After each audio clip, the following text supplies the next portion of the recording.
एक बुजुर्ग एक गांव में रहता था। पूरे गांव में सबसे बुद्धिमान उन्हीं को माना जाता था।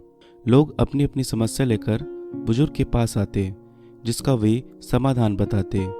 अक्सर लोगों की समस्या एक जैसी ही होती। ऐसे ही एक दिन पूरा गांव अपनी समस्या लेकर उस बुजुर्ग के पास चला गया। उनमें से एक ने उन्हें अपनी समस्या सुनाई, जिसे उस बुजुर्ग ने बड़े गौर से सुना। अब उस आदमी की बात पूरी हुई तो वो बुजुर्ग उस आदमी की तरफ देखकर बड़े प्यार से मुस्कुराए और फिर उस आदमी के कंधे पर हाथ रखकर बोले, सुनो, आज मैं एक चुटकुला सुनाता हूँ। वो आदमी पहले चौंक गया और मन में सोचा कि आखिर मेरी समस्या पर गंभीर होने के बजाय ये हंसी मजाक क्यों। कुछ नहीं, एक बार सुन तो लो, उस बुजुर्ग ने कहा। और फिर उन्होंने चुटकुला सुनाना शुरू कर दिया। सारे गांव के लोग जो सामने खड़े थे जोर जोर से हंसने लगे। 5 मिनट ही हुए होंगे, उन्होंने वही चुटकुला फिर सुना दिया। अब क्या? अब ये हुआ कि कुछ हंसे और कुछ मुस्कुराकर खड़े रहे। अब दूसरे के बाद वही चुटकुला तीसरी बार जब उन्होंने सुनाया तो सामने खड़े लोग एक दूसरे का मुंह देखने लगे और सोचे कि यार किसके पास चले आए हैं। फिर वो बुजुर्ग ने कुछ ऐसे कहा जिससे सारे लोगों का चेहरा शर्मिंदा से झुक गया। पता है क्या कहा?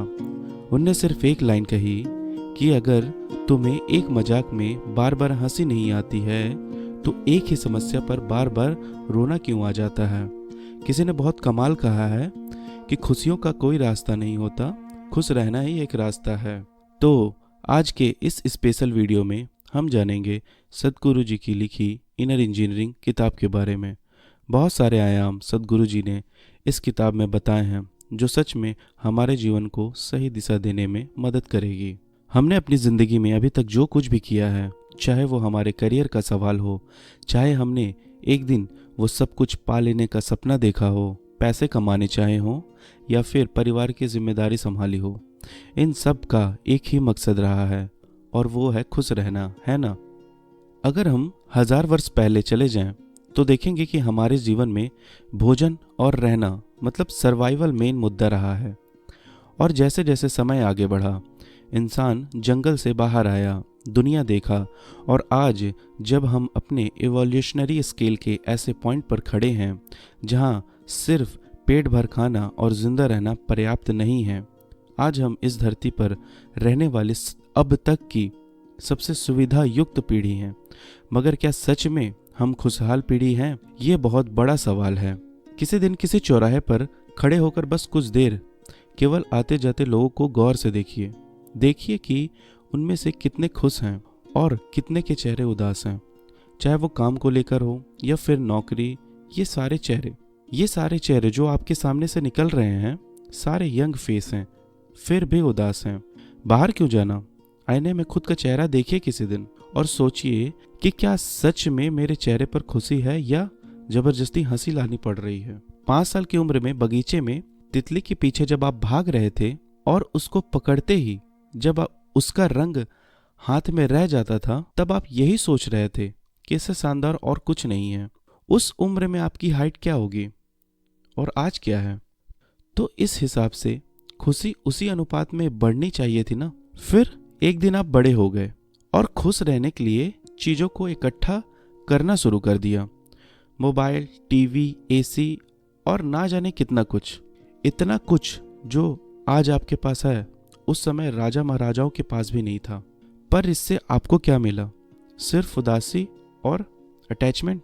आज मेडिकल साइंस ये साबित कर चुका है कि आपका शरीर और दिमाग तभी बेहतरीन ढंग से काम करता है जब आप खुश रहते हैं। और अगर 24 घंटे आप खुश रह लें तो ह्यूमन इंटेलेक्चुअल दुगना हो सकता है।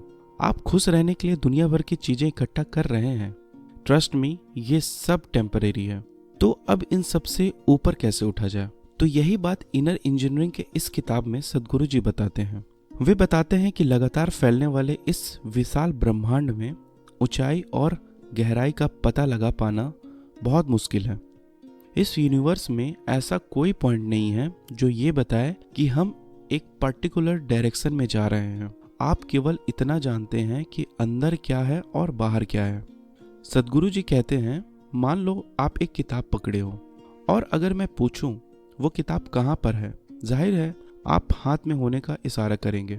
पर हाई स्कूल क्लास में हमने इमेज बनने के अलग अलग रूल पढ़े हैं, और सबसे बेसिक रूल इमेज बनने का जो है वो ये कि जब लाइट का किसी चीज पर रिफ्लेक्शन हमारी रेटिना पर पड़ता है तो वो इमेज हमें दिखाई देती है। कुल मिलाकर जो किताब हमारे हाथ में है वो असल में हमारे अंदर ही है। आपके जीवन में अभी जो भी हो रहा है, चाहे वो परेशानी हो, दुख हो, चिंता हो, तकलीफ हो, ये सारे के सारे तुम्हारे खुद के शरीर के अंदर घटित हो रहा है। अब इतना कुछ अंदर हो रहा है तो जाहिर सी बात है सबका सॉल्यूशन हमारे अंदर ही है। तो इस हिसाब से जो हम खुद को खुश रखने के, खुद को शांत रखने के तरीके को बाहर ढूंढ रहे हैं, ये सारे के सारे बेसलेस हैं।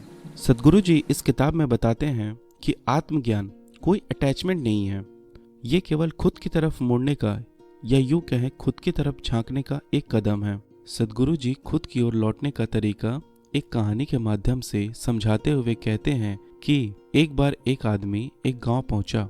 उसे ईसा योग सेंटर जाना था। उस आदमी ने सामने से आ रहे एक बच्चे से पूछा कि केंद्र यहाँ से कितनी दूरी पर है। उस बच्चे ने कहा, जिस रास्ते से आप जा रहे हैं उससे लगभग 24,000 मील तो पड़ेगा ही, पर अगर यहाँ से मुड़कर इस रास्ते से आप जाएं तो केंद्र बस 4 मील की दूरी पर ही है। द पॉइंट इज, अगर आप बाहर की तरफ जाते हैं तो ये एक अंतहीन यात्रा होगी, पर अगर आप भीतर की तरफ मुड़ जाते हैं तो ये दूरी सिर्फ कुछ पल के बराबर होगी।